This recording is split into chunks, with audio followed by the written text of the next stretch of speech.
By 2027, every new car in America could be required to watch you. Cameras tracking your eyes, sensors reading your behavior, and if the system decides you don't look right, it can stop you from driving. That's not science fiction, that's federal policy moving right now. All week we've been talking about surveillance, Fisa 702 collecting your communications, ice glasses scanning your face on the streets. We talked about how Palantir is using a federal no-bill contract in order to collect and aggregate data on the farm bill. Now we're adding your car to that list. Here's what connects all of it. There is no law that says the government or a corporation cannot collect, share, or weaponize that data against you. Not yet, at least. Today is the deadline for Fisa 702. At midnight, Congress either lets this warrantless surveillance program expire, passes another short-term kick down the road, or hands the FBI a 3-year blank check. As of this morning, they still haven't decided. That's how little your privacy matters to them. And that's why the Surveillance Accountability Act matters. And here's something worth paying attention to. It's being carried by Thomas Massey and Lauren Boebert, two people I disagree with on almost everything. When legislators that far apart on the spectrum agree that mass surveillance has gone too far, that tells you something real about where the American people actually are. Back to your car. Starting in 2027, automakers will be required to install impaired driving detection systems in every new vehicle. The stated goal is reducing drunk and fatigued driving crashes. That's a real problem. Nobody disputes that, especially not in the Midwest. But here's what the mandate actually means in practice.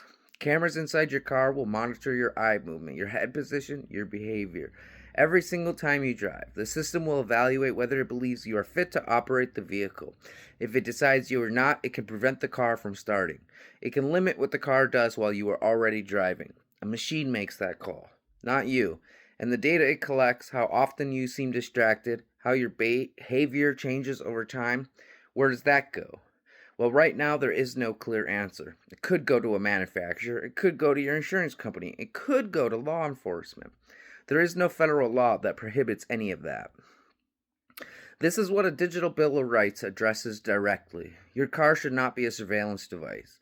Data collected inside your vehicle should belong to you. It should require a warrant before any government entity can access it. It should be illegal to sell it to a third party without your explicit consent. The Surveillance Accountability Act is a step in that direction. It puts guardrails on how the government can use surveillance tools. But most importantly, beyond the car situation, this Fisa 702 being the legal avenue that these companies are going to be using to collect data on Americans is preventable. It is something that we can stop. That's why every day of this week you have seen me calling on our senators and our representatives to say no. Additionally, I'm doing the same today. I'm calling on every United States senator, Republican, Independent, and Democrat to vote no on reauthorizing Fisa 702. Fisa 702 is an unconstitutional program, and even in the Federalist 78, it says that any law made that violates the Constitution is not valid. So it's very important that we continue down our path of fighting against it. Remember to call your senators at 202-224-3121 and tell them to vote no on Fisa 702 extension. I'm Lydia Christensen. I'm running for the United States Senate from Michigan as an independent.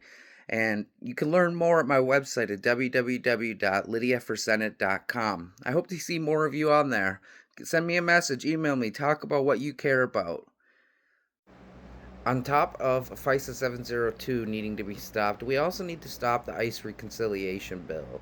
And I'm calling on Republicans to vote no on ICE reconciliation bill. And here's why.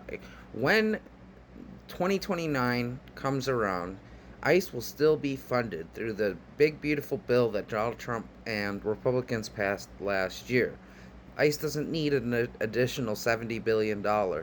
ICE needs accountability and to stand up for our Constitution at all levels. So I'm calling on Republicans to vote no against this reauthorization bill, as well as to vote no on FISA 702 extension.